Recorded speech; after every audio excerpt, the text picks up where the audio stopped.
এখন আপনারা দেখছেন ইউটিউব চ্যানেল সনাতন মিডিয়া লাইভ। চ্যানেলটি এখনই সাবস্ক্রাইব করে বেল আইকন বাজিয়ে অল সিলেক্ট করে দিন। বোঝা যাবে না, একটু ইতিহাসের কথাটা বলছি। এই যে আমরা আজকে সমীর চক্রবর্তী, নির্মল সাহা, অমক মণ্ডল, অমক বারৈ, অমক মজুমদার, এই টাইটেল আমাদের শাস্ত্রের কোনো ইতিহাসে আছে? একজন কেউ দেখাতে পারবেন?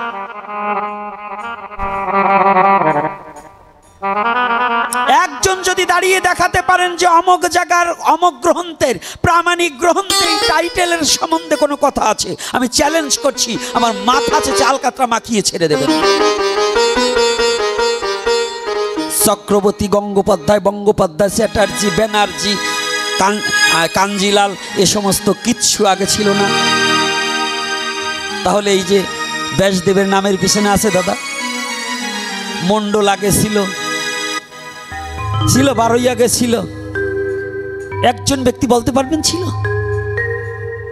তাহলে সুখদেব গোস্বামীকে গোস্বামী বলা হলো কেন? ওনার নামের পিছনে তো চক্রবর্তী, ব্যানার্জি নেই। উপাধ্যায় আছে, এগুলো আছে আমাদের আর্য মহর্ষিদের, একজনও দেখাতে পারবেন? এখানে যত শিক্ষিত জন আছেন, যত জ্ঞানী জন আছেন, যত শাস্ত্রজ্ঞগণ আছেন, একজন একটা গ্রন্থের নাম বলুন যে অমক গ্রন্থে এই কথাটা আছে, আর্য মহর্ষিদের নামের পিছনে এই টাইটেল আছে। নেই। এই টাইটেল হচ্ছে বল্লাল সেনের থেকে, এবং বল্লাল সেনের পরে লক্ষণ সেন, এক একটার উপরে এক একটা টাইটেল বর্তানো হয়েছে, তার আগে কোনো টাইটেল ছিল না।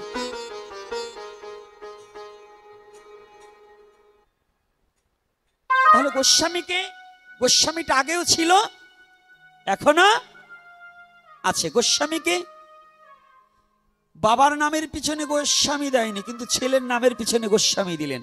আজকে একটু বিশদ অন্য তত্ত্ব আলোচনা করি। আজকে কান্নাকাটি একটু বন্ধ, কারণ বহুত কেঁদে কেঁদে চোখের এখন চশমা নেওয়ার কায়দা। কান্না করে লাভ কি? এখানে কাঁদি, বাড়ি গেলে আর মনে থাকে না। এখানে আসরে কান্না করি, কিন্তু বাড়ি গেলে আর মনে থাকে না। কি করে মনে থাকবে? এখানে কান্না করি, এখানে শুধু অভিনয় করি, কিন্তু বাড়ি গেলে সেই অভিনয়টা আর থাকে না। রাধে রাধে, পথ থেকেই কেন অভিনয়টা ভুলে যাই। এই জন্য আজকের যে কথাটা বলছি, এই কথাটা হৃদয়ঙ্গম দিয়ে আস্বাদন করি। কোথায় কি বলছে শাস্ত্রে? গোস্বামী, গো মানে ইন্দ্রিয়, বাংলায় গো মানে গরু, ইংলিশে গো মানে যাওয়া, ভৌগোলিক অর্থে গো মানে পৃথিবী, সংস্কৃতিতে গো মানে ইন্দ্রিয়। তা ইন্দ্রিয় স্বামী মানে শাসনকর্তা, যিনি নিজের ইন্দ্রিয়কে শাসন করিয়া নিজ আয়ত্তে কৃষ্ণ ভজনের উদ্দেশ্যে সেই ইন্দ্রিয়কে ভগবানের চরণে নিবেদন করতে পারে, তিনি বিশ্বজগতে গোস্বামী হতে পারে। এজন্য সুখদেব গোস্বামী বলা হয়, কিন্তু ব্যাসদেব গোস্বামী বলা হয় না। এত সহজ নয়। আজকাল তো আমরা গোস্বামী গোস্বামী গোস্বামী, একেবারে গোস্বামীতে জগৎ বেরিয়ে গেছে। ভারতের বেলায়ও দেখবেন গোস্বামীগণ আসছে, গোস্বামী পরিবার আসছে। আর এই গোস্বামীগণ মধ্যেও যখন অকাম ঢুকছে, আর কয়দিন পর্যন্ত কি হবে তা একমাত্র গৌর হরি জানে, আমি বলতে পারলাম না। কারণ আমরা নিজেরাই গোস্বামী বলে কিলাকিলি শুরু করছি। অমক গোস্বামী টাইটেল দিতে পারবে না, অমক গোস্বামী দিতে পারবে, কিন্তু গোস্বামী যে আদতও কে, এই শব্দটাই ইদানিং এখন আমরা ভুলে যাচ্ছি। ভুলে গেছি পিছনের কথা, যে ব্যাসদেব গোস্বামী টাইটেল দেয়নি, টাইটেল দিলেন কাকে? সুখদেব গোস্বামী। এই কথা ভুলে গেছি। কিন্তু ওই গোস্বামীর ঘরের ছেলে হলেই গোস্বামী হওয়া যায় না। কারণ এই গো মানে ইন্দ্রিয়, নিজের ইন্দ্রিয়কে যতদিন পর্যন্ত ভজনের দ্বারা সেই বহির্মুখী থেকে অন্তর্মুখী না করা হয়, ততদিন পর্যন্ত গোস্বামী হওয়া যায় না। কি কষ্ট লাগছে নাকি? আলোচনা করবো না, বন্ধ করে দেবো? হ্যাঁ, কষ্ট লাগছে না তো? আবার ভাববে না কালকে যেন আবার আলোচনা করেন না যে অশিক্ষিত মানুষ তো কি বলছে। কারণ আজকাল শুনি পণ্ডিতরা নাকি এদিক ওদিক বলিয়ে বেড়ায় যে ও কি লেখাপড়াই জানে নাকি। তো অহংকার করি না। প্রভু যদি আমি তো মহামূর্খ, এটা স্বীকার করতে তো দোষ নেই। মূর্খ যে আমি এটা বলতেও পারে সবাই। তবে কৃপা করে পণ্ডিত জন্মাইনে কারখানা খুলছি। আমি মূর্খ ঠিক, আমি যেন অনন্তকালে মূর্খ থাকি, আর যেন সাধুগুরু বৈষ্ণবের চরণের দাস হওয়ার অধিকার যেন গৌরহরি কৃপা করে দেয়। অন্য কোনো বাসনা করি না, কারণ মূর্খই থাকি। তবে এই কথাটা যেন মনে থাকে। তাই আজকে ফ্যানটায় কিন্তু চার্জ নাই, আমার কিন্তু একটু দরকার।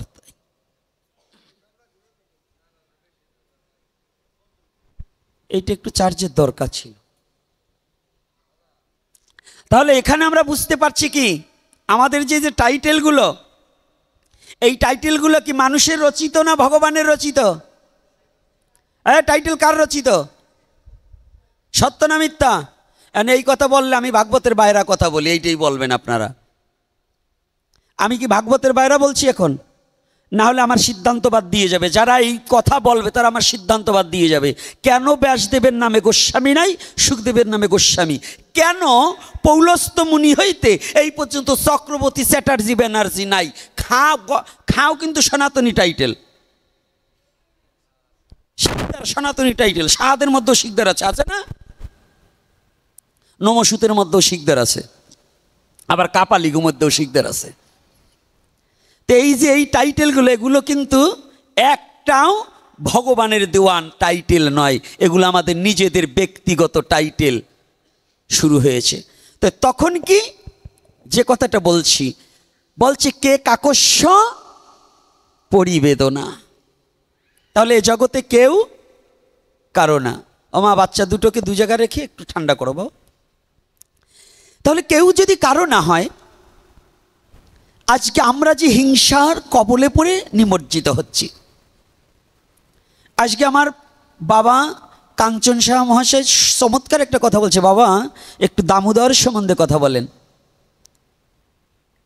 দামোদর ভগবানের এক নাম দামোদর। এই দামবন্ধন লীলা বলতে গেলেই মা যশোমতীর কথাটাই ছুটে আসবে, কারণ লীলা অনেক আছে। এই দামোদর মাসে খালি ওই একটা লীলা করেনি, ভগবান অনেক লীলা করেছে। তার মধ্যে ছুটে আসে আমাদের দামবন্ধন লীলা। এই দামবন্ধন লীলার সার অংশ হচ্ছে, যেটা আমাকে বুঝাতে চাইলেন সেটা কিন্তু আমরা বুঝছি না, শুধু লীলা শুনি। সেটা কি, যশোমতী মা কৃষ্ণের মা হয়েও কৃষ্ণকে বাঁধতে পারলেন না, কিন্তু বাঁধলেন কখন? একটা রজ্জু পাকাতে কয়টা আল লাগে? হ্যাঁ, দুটো পাট লাগে না? একটা পাটে হয়। তাহলে কি, প্রেম আর ভক্তি। যত সময় পর্যন্ত প্রেম আর ভক্তি না থাকে তত সময় পর্যন্ত মুক্তি নেই। লীলা কি বলবো, আমি 5 মিনিটে লীলা শেষ করে দিতে পারবো যদি গৌরহরির কৃপা থাকে। 5 মিনিটে কি কৃষ্ণকে ধরতে পারে না? যশোমতী খুব কষ্ট করে ধরলো। ধরছিল কেন? নবনী চুরি করেছিল, এই জন্যই তো ধরবার গিয়েছিল, নাকি না অন্য কোনো কারণে? কোন কারণে? নালিশ করেছিল। তো বাঁধতে গিয়েছে, মা যশোমতী কি দিয়ে বেঁধেছিল? রজ্জু দিয়ে তো উৎকল বাঁধা, দড়ি দিয়ে বাঁধলেন, তাতে পেঁচে আটছে না। তারপরে কি করেছিল? কবরীর ফিতা দিয়ে বাঁধলেন। ওই কবরীর ফিতা দিয়ে বাঁধতে সময় মায়ের মস্তক থেকে একটা পুষ্প ভগবান গোবিন্দের চরণে পড়ে গেলেন। যখন পড়ে গিয়েছেন, গোবিন্দ বললেন, মা তুমি তো মা, যদিও তুমি আমি কারো সন্তান নয়, তবু আশ্রয় করিয়া যখন এই জগতে এসেছি, তোমার ভক্তির কাছে আমি পরাভূত হয়ে গেছি। আজ যদি আমি কৃষ্ণ নিজে জনার্দন সর্ব কারণের কারণ, যদি আজ তোমায় আমি ধরা না দেই, এই বিশ্ব জগতে সবাই আমাকে উপহাস করবে। এজন্য আমি তোমার কাছে ধরা দেব। কিন্তু এখানে কথা নয়, আমাদের যে দুটো বস্তু, প্রেম আর ভক্তি, এই প্রেম আর ভক্তিটা নষ্ট হয় কিসে? জয় শ্রী রাধে। প্রেম আর ভক্তি নষ্ট হয় কিসে? না বাবা, বৃন্দাবনে প্রাণকৃষ্ণ বাবা রাধাকুণ্ডে এখন ব্রজের মধ্যে অন্যতম মহাত্মা।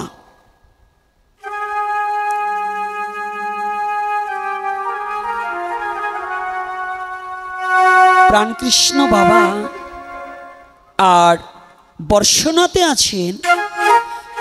যদি যত বড় দুরাচারী হোক না কেন, যদি বর্ষনায় যে মহাত্মা আছে তার চরণ প্রান্তে যদি 3টা রাত অতিবাহিত করতে পারে, তাহলে শুষ্ক বৃক্ষে যেমন তরুলতায় যেদিনকে কৃষ্ণ হারা হয়ে কৃষ্ণ যেদিন দ্বারকায় চলে গিয়েছিল, সেদিন হতে যেমন শুষ্ক অবস্থায় পড়েছিল, সেদিন যেমন সুখসারি বলেছিল, সারি সুখকে বলেছিল সুখ, সেদিনই বুঝবো এই ব্রজে কৃষ্ণ ফিরে এসেছে। এই শুষ্ক লতায় আমার পায়ের নিচে যেদিন রসালু হবে, গুল্ম লতায় যখন পুষ্প প্রস্ফুটিত হবে, আর ব্রজের মধ্যে বর্ষনায় আমাদের যত ভক্তিবিহীন হৃদয়ে থাকুক না কেন, যদি শ্রদ্ধাভাজন 178 শ্রীল শ্রী শ্রী বিনোদ বিহারী বাবাজি মহারাজের শ্রীপাদ পদ্মে যদি 3টা রাত অতিবাহিত কেউ করতে পারে, তার শুষ্ক হৃদয়ে ভক্তির উদয় হবেই হবে। এখনো এই মহাত্মাগণ আছেন ব্রজে। এই রাধাকুণ্ডের প্রাণকৃষ্ণ বাবা মুরারি বাবাকে শ্রী বিষ্ণু বিনোদ বাবাকে দণ্ডবোধ করতে গেছেন। দুহুকে দণ্ডবোধ করছে, জড়াজড়ি করছে। একজন বলছে, আপনাকে দিবার মতো জগতে আমার কিছু নেই। কথাটা একটু ভাবতে হবে।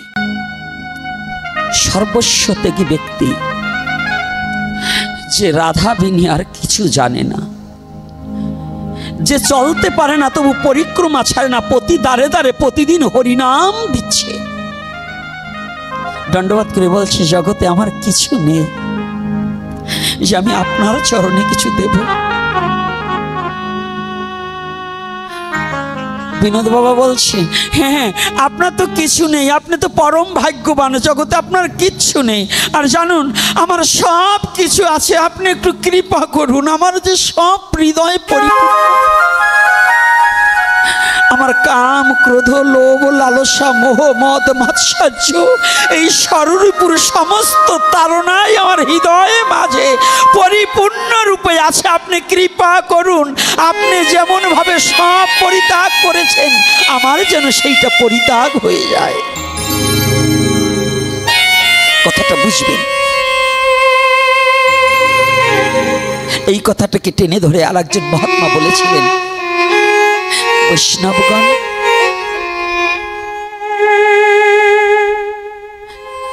হে সাধুগুরু বৈষ্ণব, একটিবার আমাকে তোমরা কৃপা করো। কি কৃপা করবে জানো? প্রাকৃতিক জগতে অরণ্যে যখন যদি কোনো পাহাড়ে যেমন দাবানলে অগ্নি জ্বলে উঠে, ওই দাবানলের মধ্যে বড় বড় হিংসুটে প্রাণীগুলো যেমন ওই দাবানলে পুড়ে ভস্মীভূত হয়ে যায়, তার হিংসাটা যেমন অগ্নির তাপে পড়ে যেন হিংসাটা একেবারে বিলীন হয়ে যায়, ছাই হয়ে মিশে যায়। হে বৈষ্ণবগণ, তোমরা একটিবার আমাকে কৃপা করো, আমার হৃদয়ে ঘরে যেন আগুনে লেগে যায়, আমার হৃদয়ে ঘরে আগুনে লেগে যেন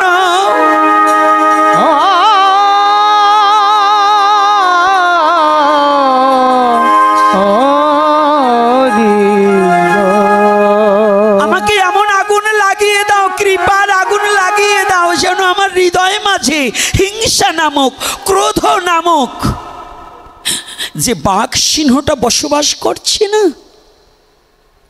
লোভ নামক হিংসা, নিন্দা, অহংকার নামক যে হিংস্র প্রাণীগুলো আমার এই হৃদয়ে মাঝে বসবাস করছে, তোমাদের কৃপার অনলে যেন আমার সমস্ত সব মরে যায়, পুড়ে যায়, যেন ভস্মীভূত হয়ে যায়, যেন তোমরা একটিবার আমাকে কৃপা করো। চাওয়াটা কি, পাওয়াটা কি? তা আমাদের মনুষ্য জীবনে যতদিন পর্যন্ত হিংসা নামক, লোভ নামক, অহংকার নামক, অভিমান নামক এই হিংস্র প্রাণীগুলো যতদিন পর্যন্ত হৃদয়ে মাঝ থেকে না মারা যায়, ততদিন পর্যন্ত ভক্তি এসে হৃদয়ে মাঝে উদয় হয় না। ভক্তি এসে হৃদয়ে মাঝে উদয় হয় না। যতদিন পর্যন্ত অহংকার, দাম্ভিকতা থাকে, ততদিন পর্যন্ত ভক্তি রাজ্যে পৌঁছানো যায় না। যেদিন হয় অভিনয়ের শেষ, যেদিন এই অভিনয়গুলো শেষ হবে, সেদিনই হৃদয়ে মাঝে ভক্তি অঙ্কুরিত হবে। আর যদি সেই ভক্তিতে অঙ্কুরিত হলো, কিন্তু সে সিঞ্চন দিতে হবে। সিঞ্চন কি জানেন? একমাত্র এই সাধুগুরু বৈষ্ণবের চরণ ধুলি মস্তকে ধারণ করে সাধু সঙ্গ করিতে করিতে যদি মনুষ্য জীবনে সেই ভক্তি বীজ যখন ডালপালা মেলে দেবে, সেদিনই আপনার সুখ্যাতি বিশ্ব জগতে ছড়িয়ে পড়বে। যতদিন পর্যন্ত আপনার অহংকার, অভিমান, লোভ, লালসা, পরনিন্দা, পরচর্চা, অহংকার, অভিমান না যাবে, ততদিন পর্যন্ত গুরু কৃপা, গোবিন্দ কৃপা দুটোর একটাও ভাগ্যে হবে না।